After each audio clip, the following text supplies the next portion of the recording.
Hello friends, family and other creatures of the sea, and welcome back to a high-level game of StarCraft 2. Today we have Gumiho versus Rogue, the man who recently has been innovating in the ZVT matchup versus the man who's always been innovating in the Terran versus Zerg matchup, and in any matchup actually that he's ever played. And of course Gumiho is the man that has his own playstyle, and not just his own playstyle, he has his own openers, he has his own crap. You know, he does not copy. And if he copies, he usually still gives his own twist on it. Anyway, Rogue, on the other hand, recently saw some games of him fighting against, I want to say it was Clem actually, where he played a very heavy Overseer style in ZVT, using changelings to block Ghost and tank, as well as using Overseers in general just to make it difficult to snipe units, kind of as a shield over the Lurkers or whatever else he had. So, curious if we're going to see some of this. We have seen Gumiho in the past go for these types of late games where that might come into play, but very often Gumiho, when pushed by a high-level opponent, actually will bring out something different. On this map, for example, against Raynor in the GSL, which is a little while ago, but still recent enough to bring it up, we had a mass battlecruiser Ghost type of play, if I recall correctly, or was it Thor battlecruiser? I can't now quite remember. Just remember there being a lot of battlecruisers and not having seen something like that quite before. Just like these types of compositions that we don't see at the highest level usually. Gumiho brings them out, and yes, they might be a little bit gimmicky, and if the opponent plays perfect and has the perfect composition right in their mind and they manage to get there, maybe Gumiho is not going to be in the greatest spot, but very often he just plays phenomenal StarCraft 2, honestly. I'm curious to see what he's going to be playing here. We have a fast Reaper coming out, we have a Marine popping as well, and a CC on the low ground. So, actually a pretty standard opener. Factory going down, there is a spot here for the reactor as well, so I'm expecting to see that relatively soon. As Rogue opens up with 6 links, quits with the gas mining, and has a drone hiding over here to probably try and build a hatchery. Now the rule is that if you build 6 links in the early game, that you're not allowed to lose a single one of those, because it's easier to keep them alive. So far Rogue has lost 1. The Reaper stays alive, so not the greatest start, but this is not going to decide the outcome of the game. If anything, a minor mental victory here for Gumiho, but not the end of the world. Oh, it's gonna hit a grenade actually. Ooh! If he would have gotten that tumor, that would have been huge. It also probably would have required Rogue to legitimately fall asleep for a couple of seconds. Triple CC opener. We're waiting for the starport to go down. We have the cache. Gonna open with the Hellions first, actually. And now we're gonna get the starport. Reaper starting the impossible task of taking out this hatchery. He's like the main character in Shawshank with the spoon, you know? Except I'm pretty sure you have more chance with a spoon against a wall than with a Reaper against a hatchery. Because at some point speed is gonna finish. Then it's gone, my dear friend. Second gas is up. Ooh, Roachhorn on the way. No gas mining. No second gas. No third gas. This is a defensive Roachhorn. Or it is a misclick. It would be a weird misclick. Because, you know, there's multiple clicks involved. You'd have to accidentally select the drone, then the B hotkey, then R, and then click it somewhere randomly on the map. Maybe Shaggy could get away with it, but I'm not sure if Rogue could, you know. There's deniable plausibility here. Plausible deniability, wrong way around. Yeah, I think it's just that... Ooh, just gonna get a second gas now. Yes, mining again. I still think this is just defensive roaches, because the numbers are gonna be too low. Like, it could be a fake roach all in. But then what's the second gas for? Because we're actually gonna be mining quite a bit of gas. Okay, what about this? He gets 3 roaches, morphs one of them into a Ravager in front of his opponent's face. Like the Ravager, this is kind of like it's a virtue signal, except instead of signaling a virtue, it is signaling that you're all-inning, right? That would actually be a cool move. I wonder if this works against Terrans though. Are Terrans mentally advanced enough to understand this type of stuff? Where they see a Ravager and like, ooh, this is an all-in. Because he just spent a lot of gas into this unit. See, this is the problem with doing mind games against Terran players very often. Not quite sure if it will work. Problem from the other side. Some good control actually here. It's hardly getting any damage from this lid, look at that. Hellions, same time trying to go in. Will be stopped. Ling run by now popping off. There's not that many Marines in here, and the Marines that are here are not in the correct position.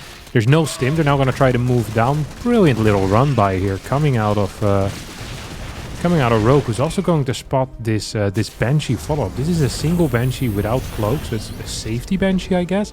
Single lip into Banshee. Interesting stuff. Third base has finished a while ago, of course. Stimpack is about to finish up. The one advantage that Gumiho is going to have, kind of walking into this mid-game, is the fact that he has faster upgrades. Hell, we don't even have Evo Chambers out quite yet here for Rogue. Starting them just now. He's going to be down by about a full minute when it comes to the upgrades. And that is praying that he starts his upgrades instantly. Gumiho just doesn't have that many Marines. So Rogue walks into the supply block of the century. Good lord. He's gonna go from supply block into supply block. Look at that. There's a lot of cash in the bank. Doesn't have that many larvae available either. His fort base is actually relatively late. Mechanically not the hottest game that Rogue has played in his life, which is wild because he is known to have actually superb mechanics.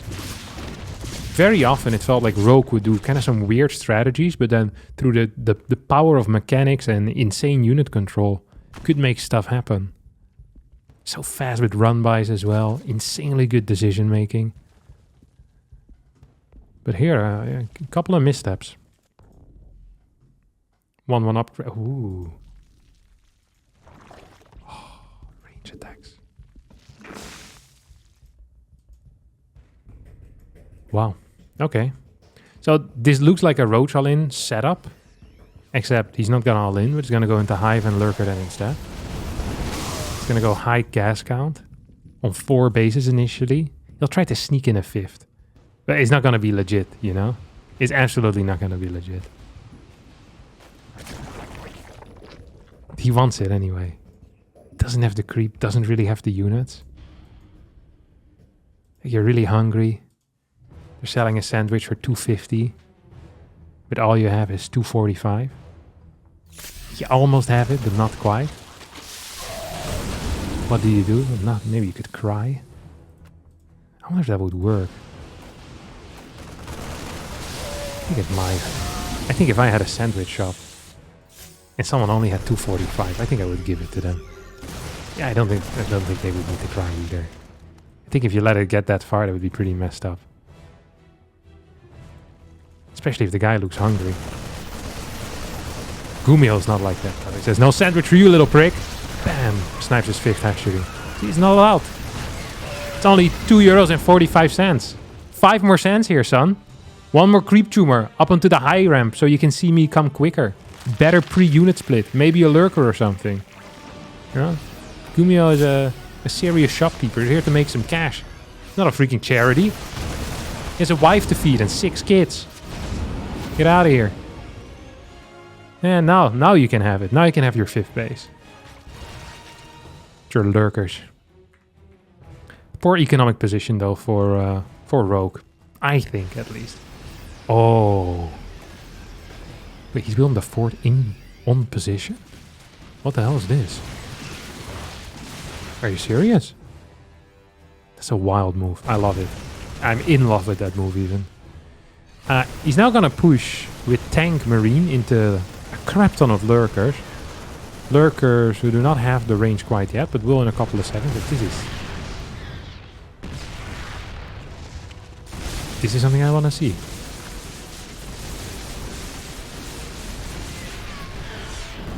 Yeah, this is the type of magic trick that starts to make you doubt reality, you know? This is not some lame card trick. If he pulls off this push, then he's the greatest magician in the world. Yeah. Penn and Teller move aside. I don't actually know any other magicians. Jeff Dunham, he makes Dolstall. That's pretty close to magic. Look at this. fat man. He's so nice. 43. Gonna snipe some of these roaches. Doesn't have 2 upgrades yet. This 6 base is absolutely illegal. Take it out. This is the one thing that Gumiho does very well, I think. He just punishes stuff that isn't allowed to be there. Oh my god, this is a risky drop. I love it. I absolutely love it. If he gets this base, that's a big deal. So one of the main problems, actually the main problem when you're playing Lurker heavy styles, is the lack of gas, or is the need for gas. Like some builds, they can survive with low gas if you're Zealot heavy, or even if you go like Ling Bane, you don't need that much gas. Like 4 or 5 gas initially is usually fine. With Lurkers, 10 gas absolutely necessary. You need to afford these upgrades, like Seismic Spines, Adaptive Talents. Lurkers are extremely gas heavy as well. You want some Vipers in there too. You need to continue these actual attack and carapace upgrades as well. So there's just a lot of stuff that needs to be built. Losing a base and thus losing 2 mining gases is actually kind of a big deal.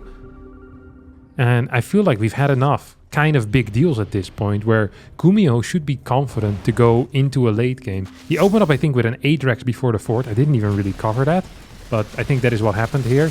Went for fast Marauder production. That's why his Tech Lab unit production is extremely banging. You know, we have a crap ton of Marauders in here.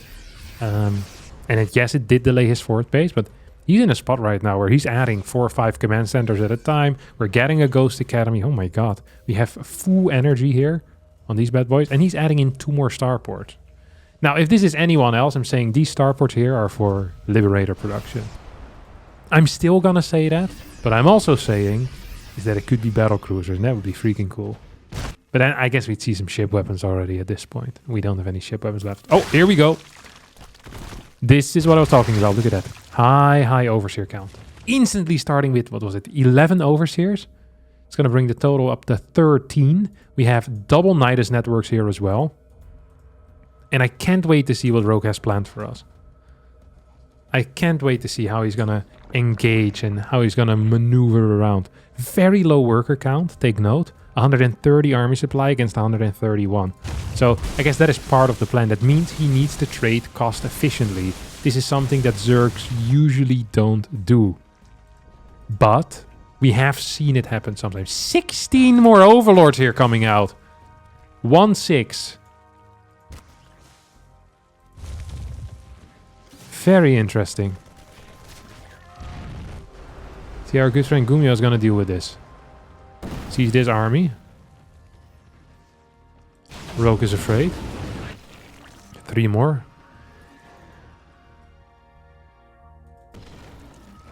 How many more can we build over here?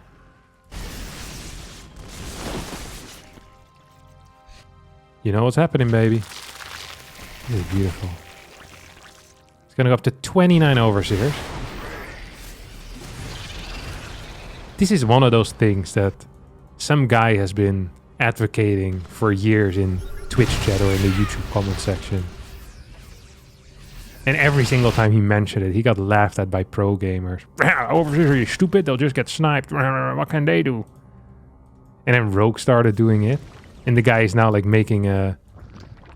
like writing a book basically about his experiences with the screenshots. He has the receipts still, you know? I've been saying this for years. They wouldn't listen. And look what happened now. I don't actually quite know yet how he's gonna do all of this. All these changelings have fallen so far. We're kind of in a stalemate position. Like, Overseers don't fight, contrary to popular belief. Nuke is on the way out.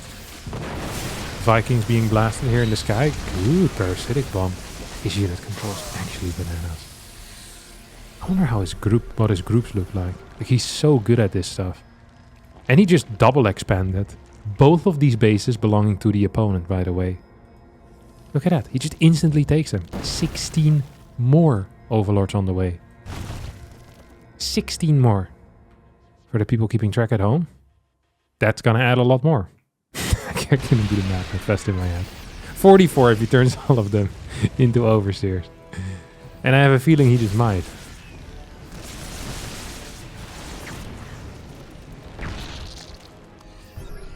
It's just an uncanny way of playing, isn't it? Snipes are going off. 3 more Lurkers, 2 Nidus networks in the main base. Oh, changelings have entered the main as well. Not sure what they're here to do. Some roaches now running in. They're gonna snipe a couple of tanks. What's the lurker count at? We're at 10. 4 more on the way. This base is not mining, but it is up. Fat F2 move back home. That was everything he's ever had. All he's ever wanted. Okay, here come the overseers. That's a lot of overseers. It's gonna make it really difficult to snipe these lurkers. You see that? I guess he could still spread them out a little bit better. But it just makes it so hard to snipe them if they're right on top of these lurkers. Changelings being sent in forward. Let's take a look at the vision here as well. Pretty decent freaking vision. Don't forget these Nidus networks. And then these hold positions with the changelings. They could be a real issue. That's a lot of lurkers out here. More changelings now being sent in forward. We'll get sniped by a fat tank. There's no anti-air here, which could be an issue.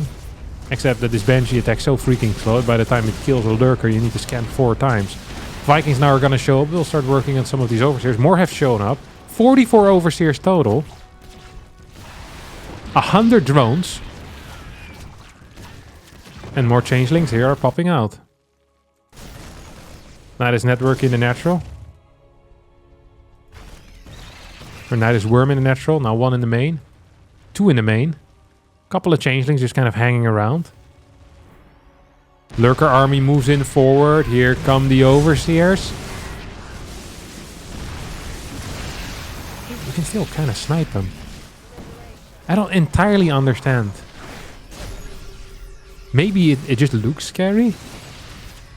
Like, I feel like if you have a lot of ghosts, you can still just snipe the lurker. It's not as easy maybe, but still definitely possible. Maybe it's just like the shock factor, you know? It's like if McGregor starts juggling in front of you. It's like, what the hell is this guy up to? And he still punches you in the face. You go knock out. Poof. Gonzo. More changelings coming in. I guess you're constantly busy shooting changelings. So it's like a game of whack-a-mole that never ends because there's infinite energy. Look at this crap. Having to deal with this is a hassle. You could split them up as well. Pre-split them, send them in. You have to click like 40 times to clear all of them then. Accidentally start killing your own marines. Rookie moves. Like, meanwhile, Rogue is just mining while you're busy chasing changelings. Rogue is having the time of his life. Just mining, 83 drones.